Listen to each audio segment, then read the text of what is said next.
Hi,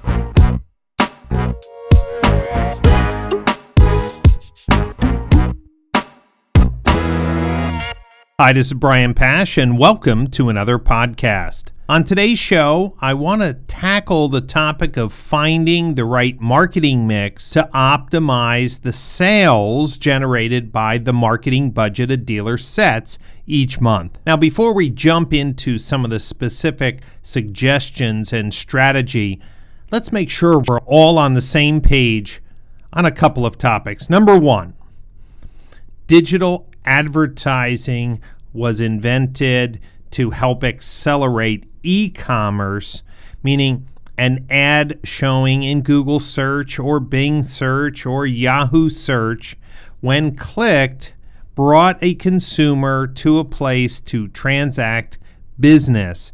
And for many e-commerce companies, paid search, display, video pre-roll helps them measure a click investment to a sale so they can figure out their return on ad spend. So they spent $10,000 on Google Ads and they saw a $300,000 increase in sales and then whatever their profit margin is. Car dealers, on the other hand, do not sell cars online today in any scale, even though digital retailing is a hot topic. We're in the infancy of digital retailing, so the majority of ads that a dealer invests in for digital marketing brings consumers to their website for various reasons, and none of those reasons are to transact right at that moment to purchase a car. Yes, could someone call and say, I want to come in and buy a car? Could someone schedule an appointment for a test drive? Sure. Did somebody fill out a finance application? Possibly. But it is not an e-commerce transaction. The other thing to keep in mind is that consumers today are extremely comfortable with search. I've been in the marketing and digital industry for many years, and I remember the early days of Google and Yahoo and Bing. It was really the wild, wild west. Consumers weren't really sure how to find things. I would be asked sometimes at a party or a family gathering, hey, I'm trying to find something. Can you help me? You're good with that internet thing. Today, consumers are really comfortable with finding the information they want. So this is extremely important. We no longer get phone calls to the dealership saying, hey, what's your website address? Because Google made it very easy to find a dealer with Google My Business. So the goal for today's dealers to think about to optimize their marketing mix is, how do I cut through the clutter and connect my message with an in-market shopper? And when I say in-market shopper, I'm talking about somebody maybe who got a new promotion or just found out they're expecting twins and they're thinking about, hey, let's upgrade to a minivan or a larger vehicle. Maybe somebody who has been out of work for a while and now they got a construction contract and they need a work truck. These in-market shoppers also include people whose lease is about to expire, or, well, they're just ready to move into something new. If we understand that consumers have no problem finding on the internet the local Jeep dealer or the local BMW dealer, our goal is to give them a reason to, well, consider our brand and our destination. And it comes down to branding. There's been what I think is a reversal of some of the trends in advertising. You see, before the internet, dealers were told, hey, radio, television, newspaper, it's branding, it creates awareness, these are where the eyeballs are. And that was true. And then when the internet came out, people were in the search engines. They were searching for information. It was just like a wealth of information opened up to them. And it was way too much for them to deal with. And of course, then search engine marketing or SEM ads made it simple for companies to make sure that their website got onto the radar of an in-market shopper for whatever product they were selling. And dealers have recently, in the last 5-10 years, have been told, hey, it's so easy to buy a keyword, 2017 Toyota Camry or used Toyota Camry, and just drive them to the website and you're going to help your dealership sell more cars. The fact of the matter is that many consumers are using Google Ads just as a way to get to the dealer's website, meaning it's just convenient, whether they're on their mobile phone or desktop. They're just clicking on the first ad. They don't care that the dealer's spending money on it. They just want to get to the dealership's website. And I bring this up because I've written recently, and a few recent podcasts have been talking about AdWords effectiveness to get an in-market shopper or a new shopper to a dealer's website. And I've been reading some of the comments on my articles and posts, and someone said, Brian, listen, yes, the majority of phone calls from Google AdWords campaigns are for service or administrative things, but that's still good for the dealership. Dealers make great profit margins on service, and eventually service customers can turn into new car buyers with a vehicle exchange program or some type of equity mining offer in the service drive. But here's my response.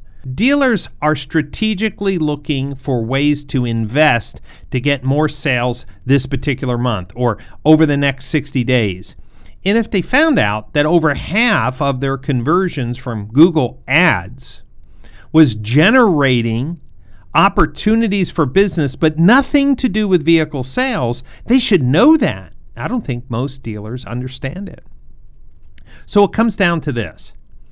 If consumers are very comfortable with finding a dealership's website, if consumers are fairly comfortable knowing that if they go search a car, they're going to get pictures, maybe a video, they're going to be able to see manufacturer's suggested retail price, maybe some incentives or rebates, some dealer cash to get an idea, approximate idea of what they're going to pay.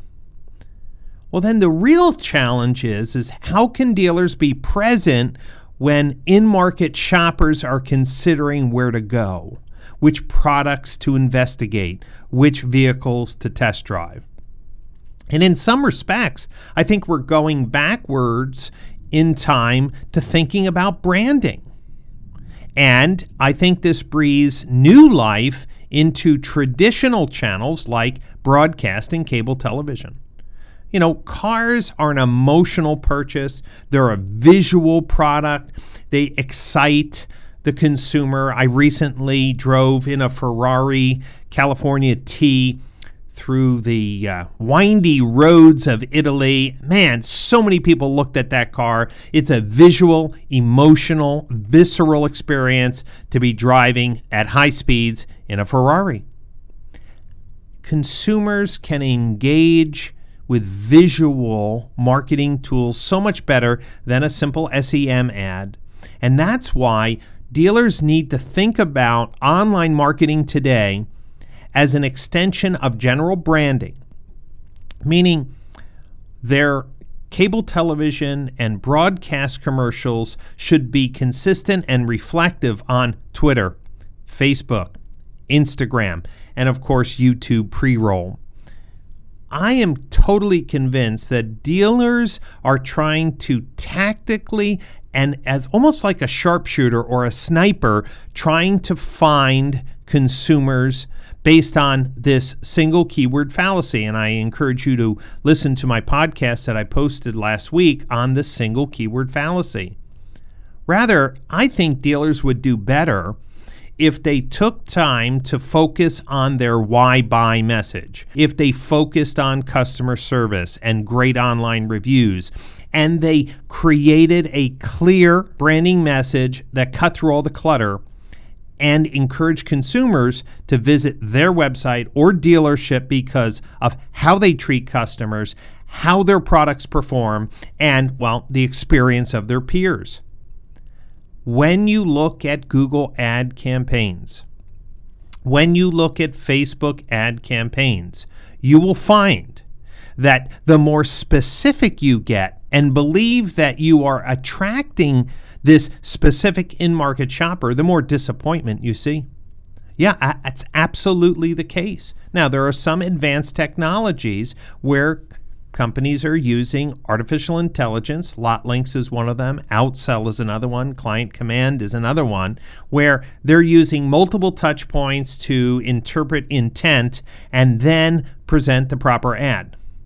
But for dealers who are just buying single keywords and putting up a text message and sending them to a landing page, the more precise you get, the actual less engagement you get for that specific intended goal, meaning to sell that particular car.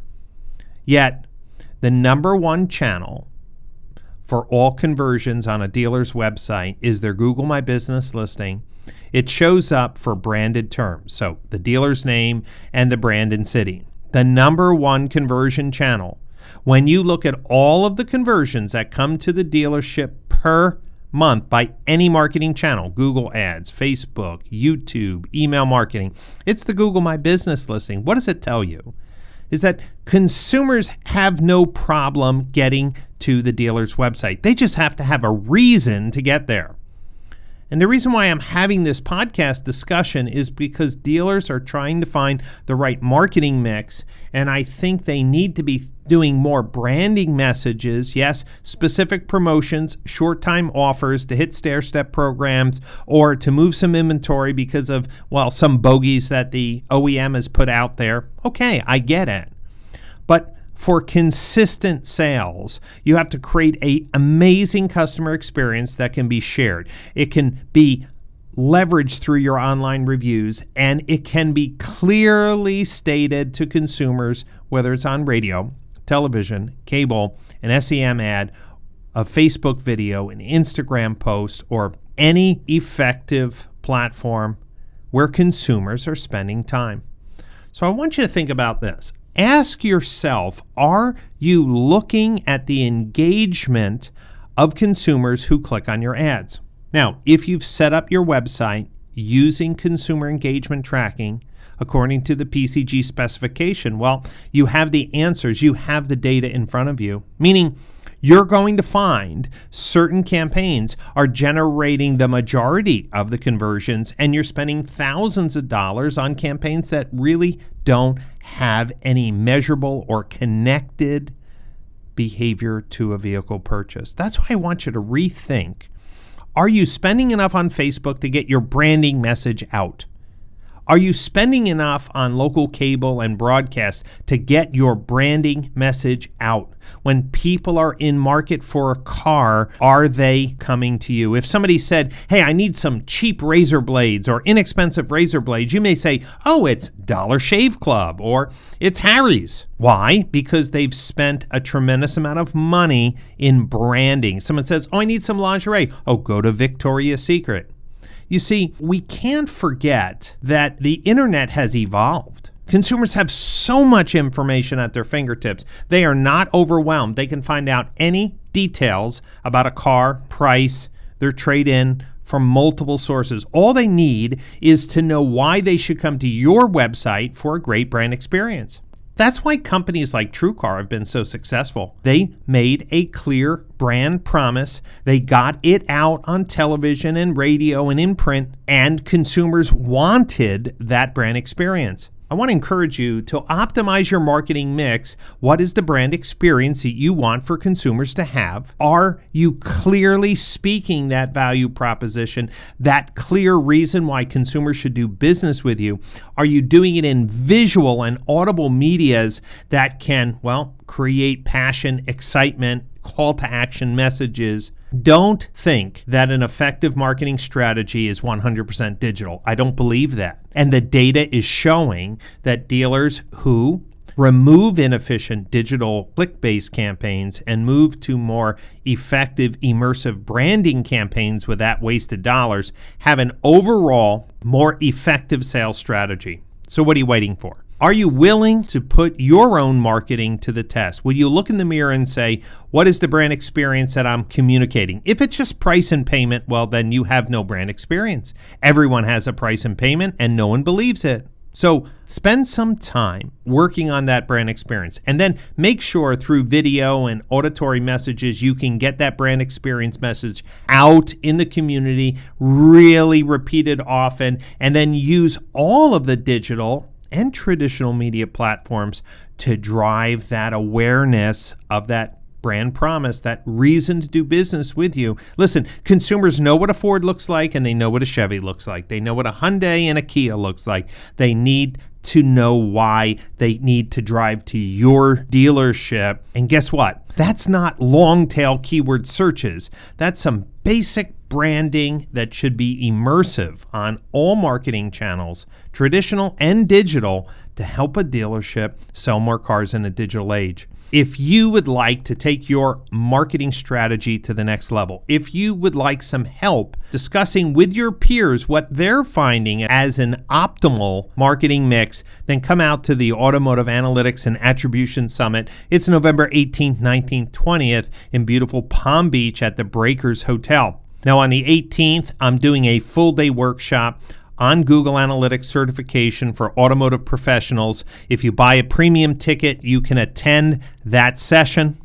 And of course, all dealers who invest the time to really understand their data, well, they make smarter business decisions. This is just not another conference. This is an advanced discussion for dealers who want to improve their marketing mix. Don't misunderstand what I'm saying. Dealers need to be doing targeted advertising, but they've gotten way out of control, thinking they can sharpshoot and sniper out an in-market auto shopper, and they've kind of, let branding go to the wayside. It's all about balance. The data will show you where inefficiencies are. And if you want to make sure that you're capturing all the data and you want to make better marketing decisions, come out to the Automotive Analytics and Attribution Summit. Let me train your team.